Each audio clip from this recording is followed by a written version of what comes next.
Recording for this meeting has begun. Great. Thank you very much, Stephanie. I'd like to thank Ruth Miller for being with us today. Ruth is going to talk about a topic near and dear to my heart, which is GTFS and transit data, and specifically helping transit agencies improve the quality of their data. We've been involved in looking at this in the past, and other universities have shown that improving the quality of your real-time and schedule information can definitely make riders happier, as well lead to higher transit ridership. Ruth Miller is a product manager with the California Integrated Travel Project, or Cal-ITP, within Caltrans division of Rail and Mass Transit. She and the rest of the Mobility Data Services team are working to bring accurate and complete GTFS data to all California transit agencies. Previously, Ruth was a product manager on the GTFS pipeline at Lyft, and prior to that, she was a transit market analyst for North America and Europe at Apple. Ruth has a Master's of City Planning from UC Berkeley and a Bachelor's of Science in Urban Planning from MIT. She lives in Truckee, California, where she serves on the Planning Commission there. So welcome, Ruth. Thanks for joining us. Thank you so much, John. It's a pleasure to be here. All right, I will take it away. So thank you all so much. I'm seeing some friendly names in the attendees chat, so hello everyone. Thank you for joining us to talk about California's work on the minimum GTFS guidelines. So first, a quick note about the California Integrated Travel Project. We are a new and innovative sort of startup within Caltrans, and our goal is to make the experience of riding transit in California as seamless and easy for everyone as possible. We have a few different projects, and I'm very involved with the GTFS project, obviously. And we have a variety of goals, but the guidelines really reflect the crux of them. So I'm just going to skip on past everyone else's work and focus on my own. But why are we doing any of this? And we have multiple audiences that we're trying to improve an experience for. The first is Californians, the transit riding public. We want them to have good trip planning information. I'm stealing a line from someone at Mobility Data, but buses are pretty cheap. We should tell people so they know that buses have a good value.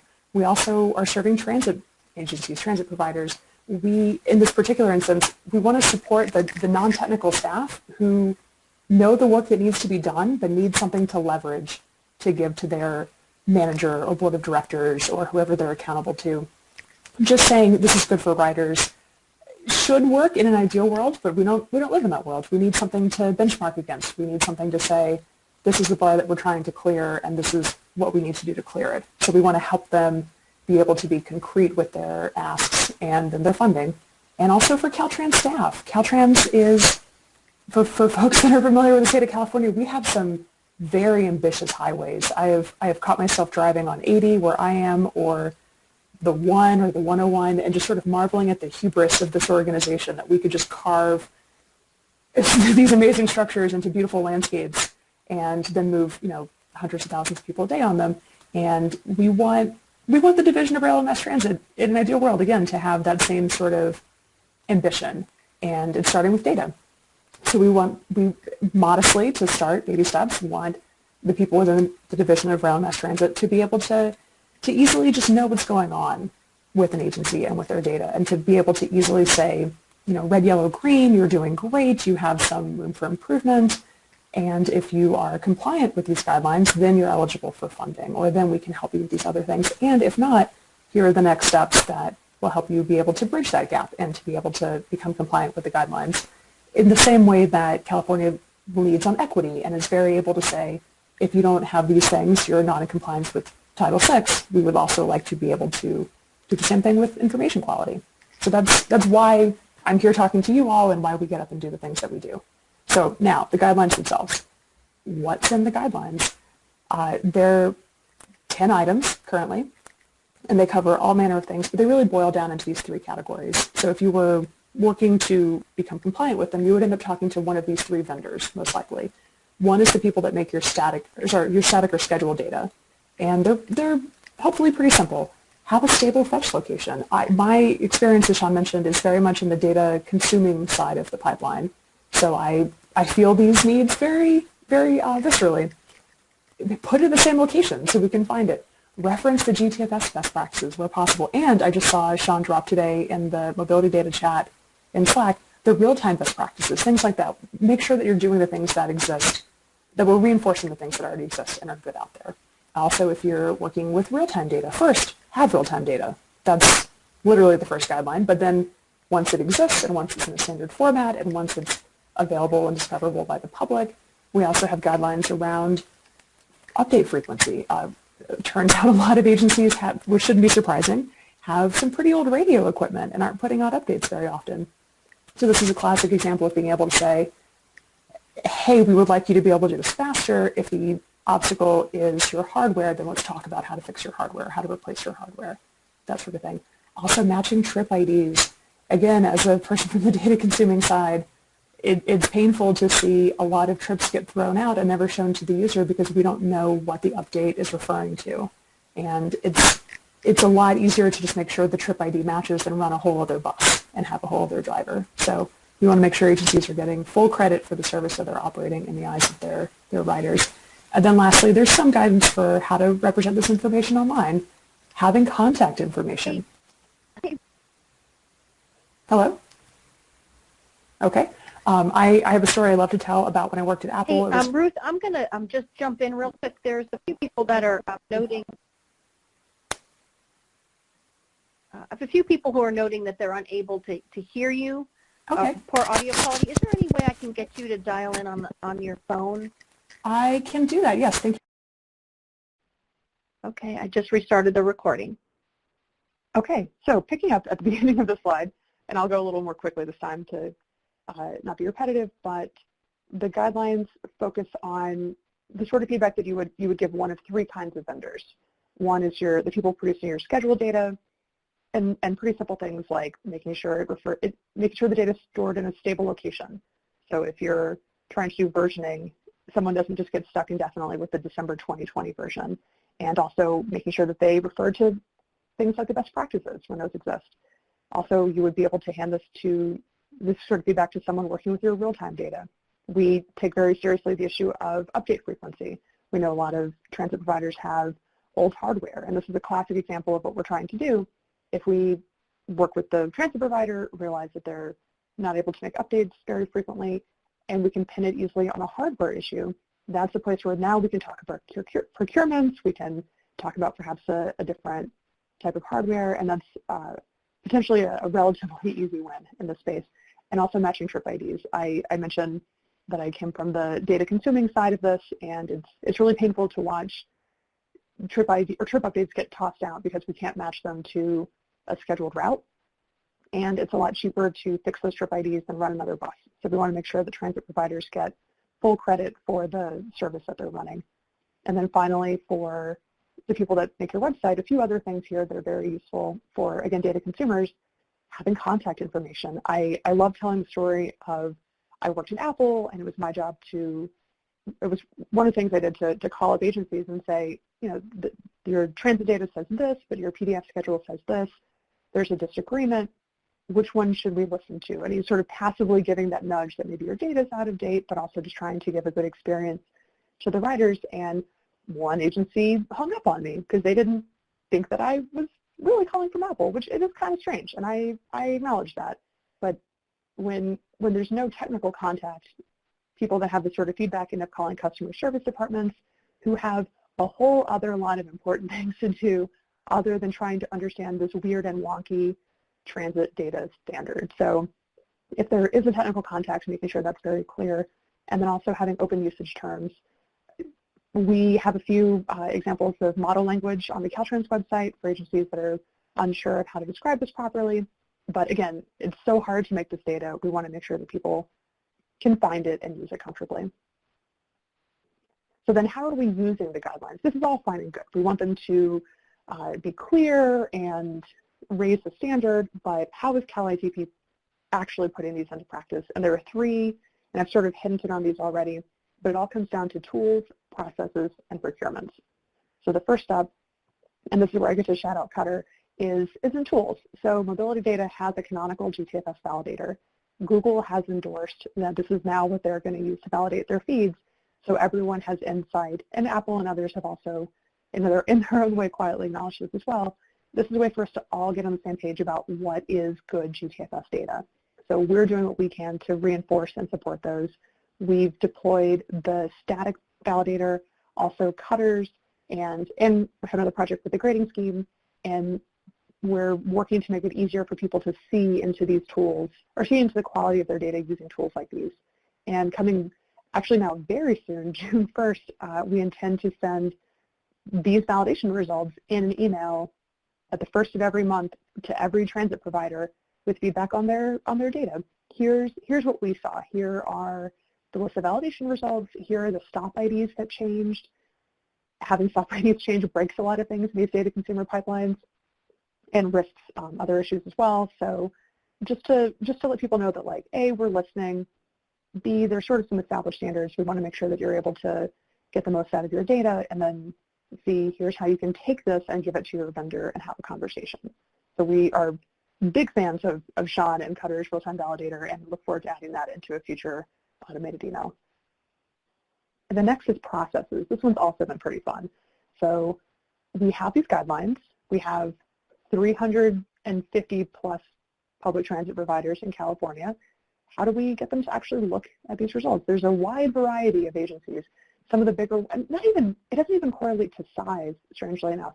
I wanted to say some of the bigger agencies, but honestly, Nevada County Transit, a pretty rural area in the northern Sierras, has been one of the most enthusiastic about this. So some agencies are really, they hear that we're doing this, they come to our working groups, they want to get on board, they want some free validation results. We'll give you free stuff. So some people have asked, and we do these on demand. Otherwise, Caltrans has 12 districts. There are 12 months in the year, and we're working district by district to just give everyone their baseline assessment. We say, here are the guidelines, here's where you are, here are the gaps that we see, and then Caltrans staff can set up follow-up conversations to talk through and make sure that we didn't miss anything. Maybe there was data, but we just couldn't find it online, and then have a conversation about what closes those gaps. And then that leads into something called the Transit Data Improvement Strategies, which is effectively a written agreement between the Division of Rail and Mass Transit at Caltrans and each agency that, again, refers to the guidelines, says here's where we want to be, here's where the gaps are, and then commits both parties to resolving them on a timeline. So that other example I used earlier about, let's say your radio hardware is not able to give very frequent updates, great. So you need to procure new technology. So Caltrans, I'll get to this on the next one, but Caltrans is going to help you do that by this day. And you agree that you'll have funding set aside by this point, and then this is our target date that we think this is actually going to be implemented by. And then these are kept on file. They'll be available publicly. And we want to, I referenced Title VI earlier, we want these to work similarly. So whenever it's time to get some discretionary funding or perhaps participate in a special program, we would go to check an agency's improvement strategy and see if they're up to date. If they're not consistent with the guidelines, but they weren't planning to be within 2 years, but they're on track, that's great. Come join us. If maybe something slipped, then that's a reason to have a conversation. And then last but certainly not least is procurements. And this is one where I've admitted already that I am not native to the public sector, so I had no idea how big a deal procurements are, and I already feel very naive admitting this, but they're kind of a problem for a lot of agencies, or they're a very big lift. And we've talked with many agencies who, you know, there's one in Northern California that has a half-time general manager who doesn't even live in the county. They commute in every month or so to check on stuff, but it's all outsourced to vendors. So asking them to manage the procurement process is an unreasonable ask. That's something that we need to take off their plate for them to be able to participate fully. And because it's been so difficult, we see procurements for 12 years for hardware that becomes out of date within 2 or 3, or is no longer the cutting edge or the best practice. So it's been a major area of focus within Cal-ITP for all of our projects to make procurements easier. So we launched this website called the California Mobility Marketplace. It's already online if anyone wants to wander away and take a look. And basically it is meant to make the California transit market more navigable by vendors. So if you want to work with us, here's what we expect. Here are performance-based outcomes based on the guidelines that reinforce what we're trying to do. And here are all the people that you could potentially pitch your projects to. And we've put out our first of several RFPs for payments technology. Contactless payments is another area of study under Cal-ITP. If you want to sell to California, we're doing what we can to organize ourselves to make it easier for folks to work with us and sell us products that meet the guidelines, that do the job. So we want to make sure that when agencies are ready to procure things, that it's easier to get the right tools that they need to meet the guidelines. So that's our big theory of change and a little preview of what's coming next. So I mentioned we have a current version of the guidelines, and that's our original version 1.0, and we are always accepting feedback on this. I have a good sense, among others, of the data consuming side. We have transit working groups and are doing the best we can to listen to agencies and how this affects them. We're in close contact with the more organized regional governments, LA Metro, NPC, Humboldt County, also very, very organized and thoughtful, and they've all been providing wonderful feedback, and vendors, but we always want more feedback. This is a very different audience than I've had access to in the past, so I appreciate everyone's thoughts, and if there's questions, we'll obviously have a Q&A now, but we look forward to learning how to make these better, and that begins next month. Now, actually, we were waiting on the GTFS RealTime best practices because we wanted to be able to refer to those, but now that they're out, I need to update the slide. So we'll be putting out a release candidate for version 2 very soon, and we'll host a series of listening sessions and calls for feedback and do our best to, again, facilitate that community engagement to make them better. I know off the top of my head of about 3 things that should probably change, and this won't be the last version, but we want to make sure that we're being responsive. We know the specification and the industry are changing, and again, we want to help people get on the bus. It's cheap. We want them to know that it's a good option when it works for them and to feel confident planning their trip. So look for a new version of these coming out in July. And that's it for me. And now we're ready for questions. The email address on the screen, gtfsrt@dot.ca.gov, is our general purpose GTFS feedback address. I get it. Several other people on the team get it. So if you have any thoughts that aren't fully formed enough to share in this session, by all means, please reach out to us then. And thank you all so much. Sean, should I hand it back to you for questions? Yes, thank you, Ruth, and thanks for working through the technical glitches there. So we had a few questions coming in. So one is, how is Caltrans ensuring agencies have proper equipment for proper updates to GTFS RealTime? That is a great question. So a couple options. The transit provider space is very broad. People are working from different positions, and we want to make sure everyone has access to good information. So for the larger agencies, it's really a question, a lot of them are producing real-time data, and it's a question of making sure it's in a standard format and that it's publicly accessible. I was just on a call with an agency who has real-time, but they didn't know how to request API keys, and I should have mentioned we also just have a help desk, where if any agency has any question about any of this, they can just ask us. And smaller agencies that don't get to travel to TRB and to participate in the industry discussions don't have time for Slack, we've gotten very good feedback that this is useful for them. One agency in Southern California referred to me as her Cyrano de Bergerac of transit data because she could tell me what she wanted to tell the vendor. I would translate it. We would send it to the vendor. I would translate it back to human. And then eventually we just got on the phone, and that made it a lot better. But bigger agencies are one thing. But the smaller agencies, real-time data is hard. It is hard to put a device on a bus and have it connect and keep it maintained. So we took it upon ourselves as a quote-unquote startup within Caltrans to create a new product. We're calling it GTFS RealTime as a Service, or GRAS. And ironically, it's launching in Humboldt County. And it is basically an open source, ultra low cost version of a CAD AVL system. We have a project manager who's supporting it. Basically, she tells you which iPads or tablets or really anything that connects to the internet, helps procure those. We're also working on statewide procurement to make that part easier. And we've worked to make a lot of different funding pots eligible for acquiring that sort of hardware.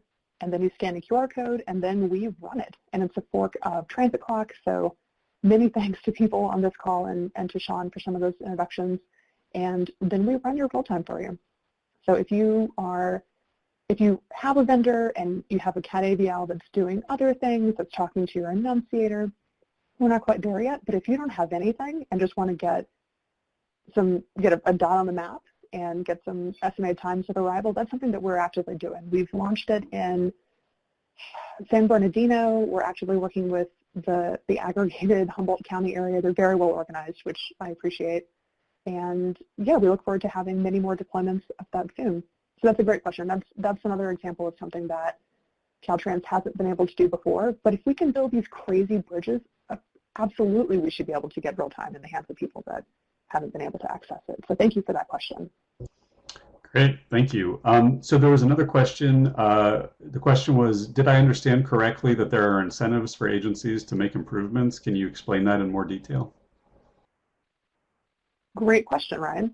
So yeah, there are incentives. So at the moment, the key incentives are access to this California Mobility Marketplace.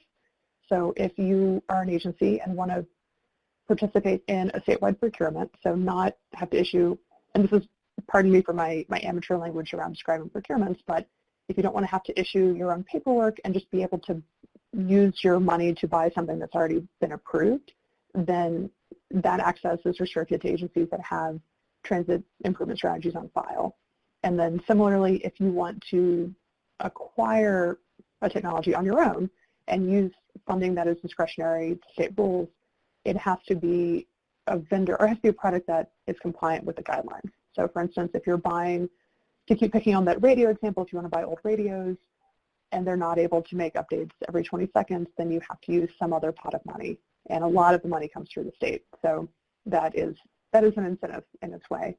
We also have a variety of other resources that are available, like the help desk and the transit working groups that are not contingent on this, but are certainly part of that ecosystem and are sort of naturalizing or maybe socializing that language and those understandings. And it's a big state. I mentioned we have over 350, and we haven't had to use, we have more work than we can handle with our carrots. We haven't had to bring out sticks, which is exactly how I would like it to be. So by the time we are able to give grass to everyone that wants it and able to process all the procurements that people want, I'm sure, of course, there will still be some agencies that are still reluctant. I understand the state and local politics in California are very fraught, as I'm sure they are in many other states. But at the moment, we've been able to do very good with our incentives and just the logic of this makes sense to a lot of folks, which has been very nice. And I appreciate their openness to new ways of thinking. Thanks. Yes, that's great. I know procurement's always been a sticking point in a lot of agencies I've talked to. So there was another question, is there currently a website or open source repository to learn more about the open source CAD AVL software, the GRASS?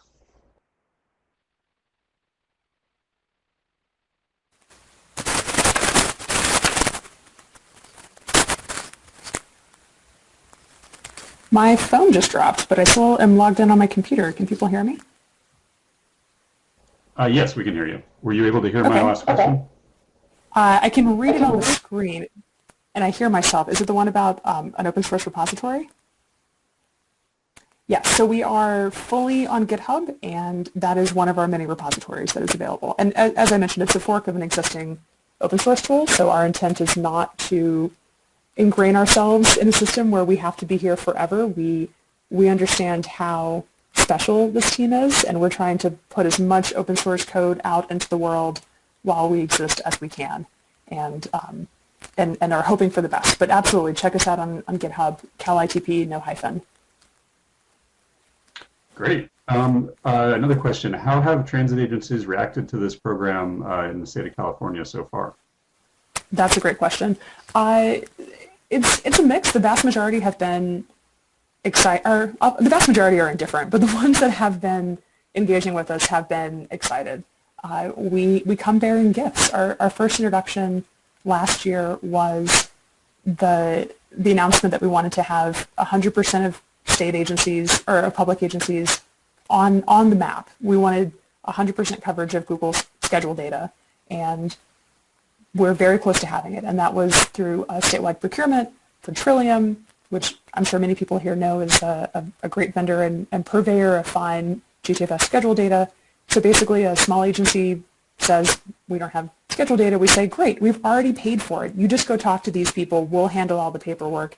They'll take it from here. And that's been very nice. We also, I mentioned our other project on contactless payments. If you would like access to this existing procurement, there's a reason this was our first RFP out.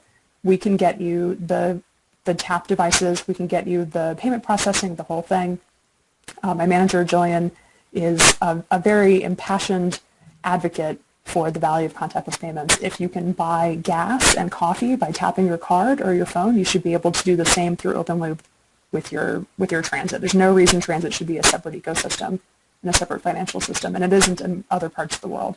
So a lot of people come to the GTFS side because they are in line for contactless payments, and before they can get through that turnstile, they have to come chat with us. So again, we have many agencies in the state, but we have more receptive people than we thought we could deal with at the moment. And some have been less excited, but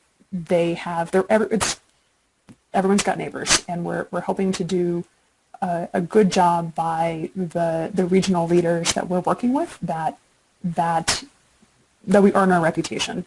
And then by the time we have time to work with those other agencies, that maybe their mood has changed towards us. Great. Thanks, Ruth. So I had a question about, so if I understand correctly, there's a statewide procurement that agencies can tap into. If agencies, for whatever reason, like you mentioned, just don't want to do that, is Cal-ITP providing any assistance, like templates that agencies could drop into like their own procurement for acquiring, say, systems to output GTFS? I hadn't thought of that. That's a good question. I mean, I haven't been asked, but I think absolutely we would be supportive of that. We publish everything we can online. I imagine we'd have the language of the RFP and those outcome-driven metrics would already be published or would already be public, so they could either find them on their own, or they could contact me or anyone else or the GTFS RT email address, and we'd be happy to help them craft that. Again, I'm not the procurements expert, but I love getting language and information in front of people, so I feel like, in general, we would be supportive of however they feel like doing this. Okay, great. I have a feeling that you might get some questions from out-of-state agencies about that same topic of language to procure good quality data, because I've gotten that myself before. So I think, anything the state of California can share on that would be great. Of course, and we're only here because we've been able to learn from other states. I mean, Oregon and Washington have done incredible work getting our plan to say, hey, go work with Trillium, that's clearly cribbed from Oregon, Washington, Vermont, Iowa. New York State was very forthcoming with us about their statewide data support plan. This is certainly not a thing we invented, and as far forward as we can move the goalposts for others to take up and run, so we can then learn from them in the future. That's absolutely the vision here. Great. Another good question. Do you have any data on ridership, or I guess potentially any other metrics improving after the implementation of GTFS data or open loop payment systems in California? I wish we did. Unfortunately, this is all happening during COVID. So our data collection has a big elephant in the room that makes that difficult. But we have very heavily leaned upon the research of Transit Center. They have an excellent report that I think Sean and I are both mentioned in called The Data That Transit Riders Want. And they've got all kinds of statistics from other studies. The availability of real-time information increases ridership by 2% in their study in other states, not in California, but I think in New York. And it makes sense. I lived in Oakland, California for many years, and I would, angrily stand there and refresh my phone for a bus that comes every 10 minutes. And for me at the moment, the difference between 3 minutes and 7 minutes was very, very important. I found that to be, obviously very important. Now I live in Truckee, and the bus comes once an hour, and the availability of real time matters a whole lot more because it's snowing today, actually. Like weather matters when you're planning your transit service. And I would be curious now that I'm thinking about it to read into that report, was that 2% in a place like Oakland where, in like the grand scheme of things, it truly doesn't matter? Or is it a place like where I live now where I wouldn't seriously consider taking the bus if there wasn't real time. I'm a little spoiled because I have that urban experience, and I know that it exists and that we should be able to access it. But I assume that there's much more good research to be done, hopefully by folks like Sean and his students. Great, thanks. So what else is Cal-ITP working on in the realm of seamless transit information and experiences? Thank you for that setup. So I mentioned the contactless payments. We launched our first pilot with Monterey Salinas Transit last week, I want to say, where the world of fares. I have learned so much. There's a lot to it.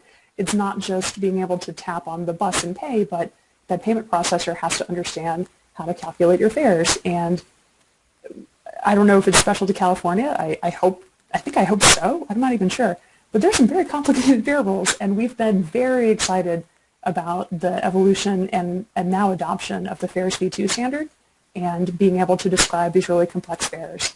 So we're both helping to connect agencies with that fare processing information, but also helping to connect them to a way to simplify their fares, to have that conversation. We have a lot of regions that have just many agencies. Some might run a route or two, so they have to negotiate transfer agreements.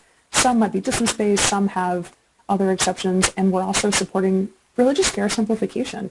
Maybe it's time for spring cleaning. You haven't looked at all these little rules that got added, but we've been pushing for distance-based fares and just simplification in general. And then using Fares V2 to represent that. And I mentioned last year our goal was for statewide schedule data. This year our goals are statewide real-time fares and pathways data, which is significantly more, and some of those tools don't exist yet. So that's fun as a product manager to figure out how to, we use the phrase, build the plane while you're flying it, and that feels very accurate. We also are working with the DMV in California for an eligibility verification system. So again, you've got a lot of rules, and a lot of the rider categories that are given special discounts or able to buy certain passes have refer to immutable characteristics. You're under 18, or you're a veteran, or you have a certain kind of disability, or you're a Medicare recipient. And the state already knows that about a lot of people, and I don't know how it works in other states, but in California, San Francisco Bay has 30, 40 agencies, depending how you count them and how you define the Bay, and a lot of them overlap. And if you want to be a senior for AC Transit and then transfer to the Dumbarton Express and then transfer to Caltrain, you have to submit like dead tree media paper to 3 different agencies, and there's a filing cabinet somewhere with your name on it and all this, your social security number, all this very personal information. And California already knows this. So long story short, we're working with the DMV to create, or have created, an API. So once we have persona-based user accounts, you would be able to automatically get the benefits owed you or entitled to you based on your, again, these immutable characteristics, if you're a veteran or age and all those things. So we're looking forward to people being able to move more seamlessly throughout the state and get the fares that they're entitled to and be able to make those payments and be able to plan their trips as easily as possible. Great, thank you. We have another question. In your view, what is the biggest pain for transit agencies when implementing these solutions? For example, GTFS data, mobile payments, et cetera. That's such a good question. I don't feel like I'm fully able to speak for the pain points of the agencies. I can talk about what they complain about or the complaints that I hear.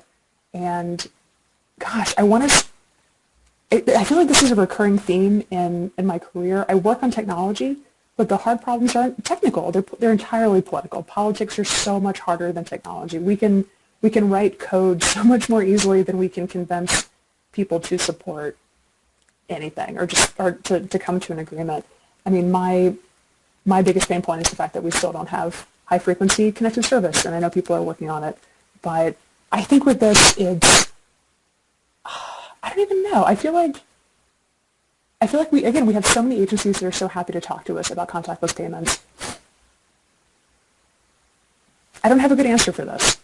We have a lot of enthusiasm, and we know it'll take time for them to come around. But getting the right people, I'm giving a terrible answer. I'm going to blame Caltrans. I'm going to say that Caltrans is the hardest part about this. When transit agencies come to us and ask for things, we like to be able to give them what they want, but when we can't, it's very frustrating because we're trying to build a reputation and trust. And I'm not even going to, I'm going to say the most frustrating part that I've seen is when Caltrans creates unnecessary confusion. And that's something that we're working on. I don't know how comfortable or how familiar folks are here with 5310, 5311, but we have very long forms that agencies have to fill out. And a lot of these questions aren't required by the federal government. They've been added by the state. And similar to the fair policy, questions get added and they never get interrogated why they're there. And we have very long forms that these agencies have to fill out, and they don't need to. So we have another part of our project that's working to streamline those, just to make it easier for agencies to get their money out of us, and then also free up Division of Rail and Mass Transit staff time to then be able to work on more exciting and more useful things like data quality to create new value. And I say this as a naive person who has never worked with the public sector so closely before, but I would say that Caltrans is still probably the biggest pain point. And we're wonderfully supported. It's fun being the new darling project, and I've only been welcomed and encouraged and appreciated, and we have great people who are really willing to throw down and do some. We have Caltrans staff handwriting GTFS fares data right now as part of a pilot. Folks are very willing to experiment, or some folks are very willing to experiment, but as a whole, we have a lot of trust to earn and a lot of reputation to overcome and change. So I'm gonna put the blame on Caltrans, on my team, and say that we may still be the biggest pain point for these agencies.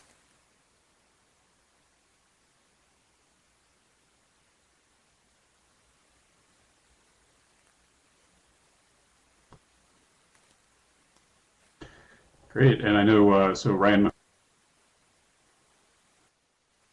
Sean, are you still there? I heard Sean. I think Sean's here. I think he's there. Yeah, speaking, I guess I think he cut out there. Let me ask the next question. How is it? Half of an agency is saying I'm so glad the sound isn't just me. Capacity issues, and I think that mirrors a lot of what I've seen as well. Like just the process of like the procurement, like I mentioned before, is. Yes, can you hear me? I'm not hearing Sean well, so I'm just going to read the next question that I see in the chat and hope that my audio is better. But great. The question I see is, how is the data going to open and shareable among? I'm assuming going to be open and shareable among government agencies. Okay.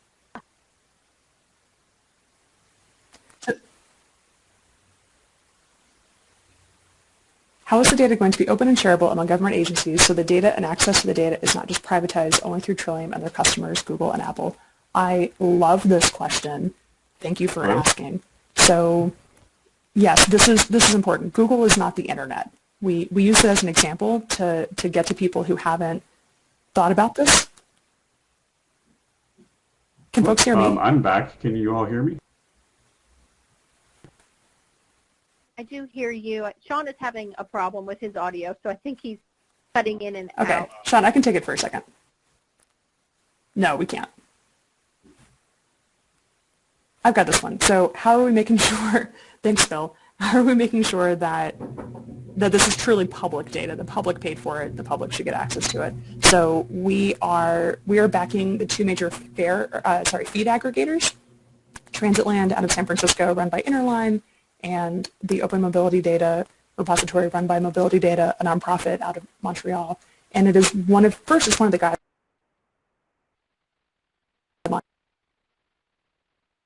that every feed has to be listed on both of those. Why there are two, I don't know. Frankly, it's the transit data industry, but we're back in both of them. So we want this information to be discoverable. We're also requiring that this information be posted on every agency's website. And it's a little trickier when you get to regions. If MTC posts it on your behalf, if the regional agency posts on your behalf, does it need to be on your website? We're kind of working that out. But this should be, the agency is the source of truth, and we want people to be able to go to the agency and find their data that way. We also We're also working with agencies on their terms. I mentioned their terms of use. We want to allow research. If you're teaching yourself Python, GTFS data is a great way to get started, and we want to make sure it's not just the big apps that have access to this, but students, people that are just messing around and making their own system. We support the entire transit nerd community that wants to access this. You shouldn't need a reason to access it, and we understand that these feed repositories currently don't make it easy to post real-time feeds that require API access for a variety of reasons. So if your feed requires an API, you can't really be listed in those feed aggregators. We're having conversations about how to do that, but we're also making sure, I understand the value of an API, of rate limiting, of making sure that someone doesn't unintentionally crash the system for everyone, but we also want to make sure that those API requests are automated. You shouldn't have to explain why you need access to this data. You should just say, I'm a person and this is public data, give it to me. Politely, of course, but we're not interested in allowing people to gatekeep this information. This should absolutely be public. So thank you for that question. That is a great one. I'm just going to keep reading these because it sounds like Adobe Connect is being fun. So is fairless being addressed to maybe use the fair payment system for alternate incentives to use public transportation? I don't fully understand this question. I apologize. If you could restate it, unless maybe Stephanie wants to wager a guess on what's being asked there. I am not sure. Maybe they will get some additional clarification. I do apologize. I know it's been a bit of a frustrating event today, and I do apologize for all of the issues with sound, but you know, in the world of technology, things are never as they are work as they are supposed to. So we are not getting any additional clarification from the person who asked that question.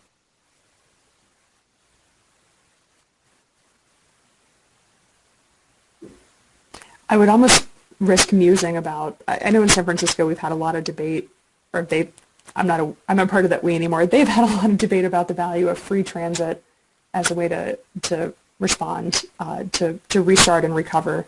And that is so above my pay grade. I hope that's not the question. I don't want to wander into that. Are you able to hear me okay now? Okay, we haven't gotten any. I got you, Sean. Okay, great. Yeah, now you sound better. While we wait for clarification, I'll ask another question here. So I think, Ruth, in your experience with Cal-ITP and going through this, the guidelines and the assistance, if another state DOT wanted to do this, what would be your lessons learned, or what would you do differently if you were going to do this all over again?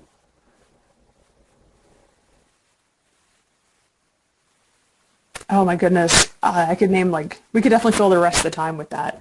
I think the most frustrating thing in hindsight is that when we started sending out the offers to do the free schedule data, we had Trillium contact agencies directly, which was a huge mistake. We came in as, I mean, I'm technically a contractor. All of Cal-ITP is contractors. Hunter Owens I call him an engineering manager. I don't think that's the title he's going to run with when he works at Caltrans, but he is the closest to becoming a full-time staff. We flooded in. A bunch of us are rescues from the layoffs at the beginning of COVID. I mentioned I worked at Lyft. A lot of my coworkers also work at Cal-ITP. We had a data scientist from Uber.